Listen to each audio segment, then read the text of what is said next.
Et bonjour à toutes et à tous et bienvenue dans cette nouvelle vidéo, nouvelle avis lecture et je vais vous parler d'un roman que j'ai beaucoup aimé, le dernier Anne Villemain Sischerman, La dernière chance d'Éléonore aux éditions Calman Lévy. D'ailleurs je la remercie beaucoup pour ce service presse ainsi que les éditions Calman Lévy qui me l'ont directement envoyé avec la dédicace de La mort qui tue qui va bien, et ça fait toujours super plaisir. Donc j'ai enlevé le bandeau, faut pas m'en vouloir, mais je déteste les bandeaux, c'est du gâchis de papier. Mais enfin bref, avant toute chose, de quoi ça parle?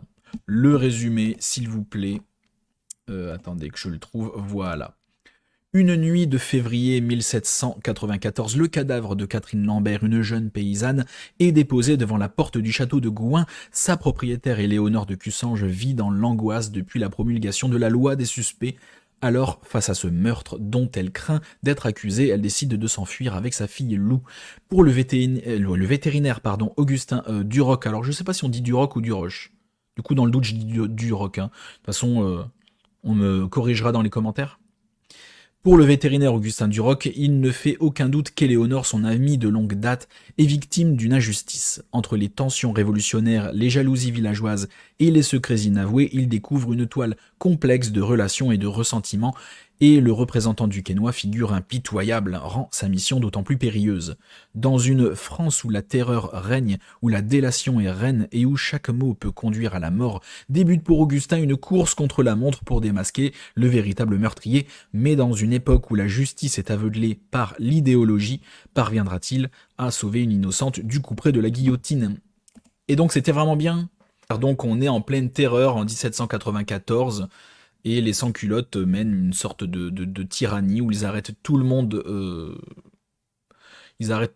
en mode tu es un contre-révolutionnaire, voilà, pour des raisons. La première raison qui leur vient en tête, la première raison à la con qui vient, et voilà, il y a énormément d'abus dans tous les sens, surtout envers les aristos comme Éléonore, qui est dans son village de Gouin et qui voit déposer devant sa porte un cadavre d'une des habitantes de son village, qui est Catherine Lambert, et elle se dit évidemment, un cadavre devant ma porte, on va penser que c'est moi, surtout que je suis, comme on dit dans le roman expliqué, une ci-devant, donc anciennement une aristo. Donc elle se dit, bah, je suis dans la merde et je vais forcément être arrêtée et enfin voilà, fin de carrière quoi. C'est la fin de ma vie, je vais être guillotinée. Donc elle s'enfuit et elle va passer par énormément, par toutes les étapes et c'est ça qui est intéressant, voilà, voilà les suspecter et ensuite elle va, je vais pas vous spoiler, ne vous en faites pas, mais elle va passer par toutes les étapes et on va voir quand même que le système judiciaire est quand même vicié jusqu'au trognon, bien sûr. Et parce que, comme tout le monde est arrêté pour rien, tout le monde a peur de se faire arrêter, même jusqu'au plus haut des représentants de la justice.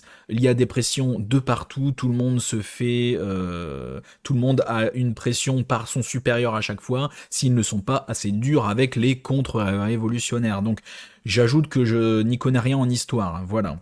J'apprends des choses via ce type de roman historique. Voilà. Si je dis une bêtise, n'hésitez pas à me corriger dans les commentaires de manière bienveillante. Voilà. Ne me prenez pas de haut parce que je dis une bêtise. Je vous dis, je n'y connais rien en histoire. Mais j'aime en apprendre grâce à ce type de roman. Voilà. Donc c'est super parce que déjà à la fin aussi de ce roman, on n'est pas, il y a énormément de termes, mais on n'est pas perdu avec tout ça parce qu'il y a un glossaire il y a un glossaire à la fin avec des termes quand même assez spécifiques et qui sont très bien expliqués. Il y a aussi à la fin toutes les sources qui sont très nombreuses, donc ça rassure sur la solidité historique de ce roman. Et non, non, non, l'écriture comme d'habitude, elle est fluide, elle est élégante. J'aime beaucoup l'écriture d'Anne Villemain Sischerman. Vraiment, vraiment c'est top. Donc c'est un dernier tome, 7 sur 7. Elle m'a assuré avant de me l'envoyer que ce n'était pas la peine de lire les précédents, que je pourrais tout comprendre, qu'il n'y avait pas de souci, et je confirme, j'ai découvert Augustin Duroc et toute sa famille et ses amis euh, à travers ce roman. le dernier, et j'ai eu absolument aucun problème de compréhension, même s'il y a des petits, voilà, de ci, de là, des petites références au roman précédent, des personnages qui reviennent, voilà, des personnages des précédents romans qui reviennent, évidemment, mais c'est absolument pas gênant. Franchement, vous pouvez y aller si vous voulez découvrir cette série et l'autrice avec ce roman. Allez-y, en plus la couve est super. La couve est bien. Donc c'est un polar historique, donc pas aussi haletant évidemment qu'un polar classique type thriller comme un Alexis Lebsker, enfin je compare parce que c'est ma lecture précédente. Il se passe quand même énormément de choses entre la cavale d'Éléonore, entre Augustin qui essaie de mener son enquête et ben on est en pleine terreur, donc il se passe énormément de choses. Il n'a pas les coudées suffisamment larges pour enquêter comme il veut à cause voilà des sans-culottes, des restrictions alimentaires. Ils se font contrôler leurs papiers tout le temps, partout. Tout le monde est suspecté en permanence et arrêté des fois pour rien. Tout ça pour qu'on puisse derrière piller leurs biens et à la fois s'enrichir. Tout le monde a peur tout le temps. C'est une ambiance vraiment extrêmement pesante. Et nos héros sont vraiment en danger permanent. Donc à la fois c'est haletant, mais à la fois ça prend son temps et ça prend le temps de tout bien expliquer. Et là, ça je vais en parler parce que dans beaucoup de romans historiques, notamment des polars, euh, il faut que l'enquête avance. Il faut que ça se fasse. Et il faut pas qu'on s'ennuie parce que ça reste un polar quand même. Mais ça reste historique, bien sûr. Donc il y a beaucoup d'explications historiques, de contexte à mettre en œuvre et pour qu'on puisse bien comprendre, voilà, le lieu, ses significations, à cette époque-là, qu'est-ce que ça représentait, etc. Et donc dans beaucoup de polars, concrètement, l'action s'arrête, phase d'explication et l'action reprend, ce qui ralentit énormément le rythme, en termes généraux. Hein. Mais là non, pas du tout. À chaque fois qu'il y a une phase d'explication, c'est toujours dans l'action, c'est toujours dans l'histoire. Ça ne ralentit jamais l'histoire. Et ça c'est bien. Et ça c'est bien. C'est vraiment une grande qualité qu'Anne Vilma-Sisherman là-dedans, à chaque fois qu'elle doit expliquer voilà, un lieu, le bâtiment, quand il a été construit, qui y était avant, que les sans-culottes s'en emparent, etc. Que ce soit un bâtiment, un ancien couvent, une église, etc. On a toujours plein de contextes historiques, mais ça ne ralentit pas, c'est dans l'action, c'est vraiment super. Et voilà, donc ça prend son temps, mais il se passe à la fois énormément de choses. C'est haletant. On a les personnages qui sont tous complexes. Même les fermiers dans le village de Gouin, qu'on connaît un petit peu, pas tous les habitants évidemment, mais les principaux, euh, ils ont tous leur histoire, ils sont tous bien écrits, ils sont tous complets. C'est ça le truc, parce que dans beaucoup de romans, c'est un personnage, un trait de personnalité, et puis voilà, on passe à autre chose. C'est vraiment, voilà. Mais là non, ils sont tous complexes, ils sont tous bien écrits, c'est pas des clichés sur pattes, et ils ont tous une vraie personnalité entière, et c'est vraiment super. Ça humanise tout, ça complexifie l'histoire encore plus, parce on sait à la fois selon les caractères qu'ils ont, comment ils peuvent réagir. C'est vraiment trop bien. On apprend à vraiment à connaître des personnages comme si on pouvait vraiment les connaître en face de nous. C'est vraiment appréciable, une telle qualité d'écriture. Vraiment. En plus, la couverture, je le redis, mais elle est juste trop bien. C'est élégant, c'est vraiment à l'image de l'autrice, c'est vraiment cool. Moi, j'adore ce genre de roman.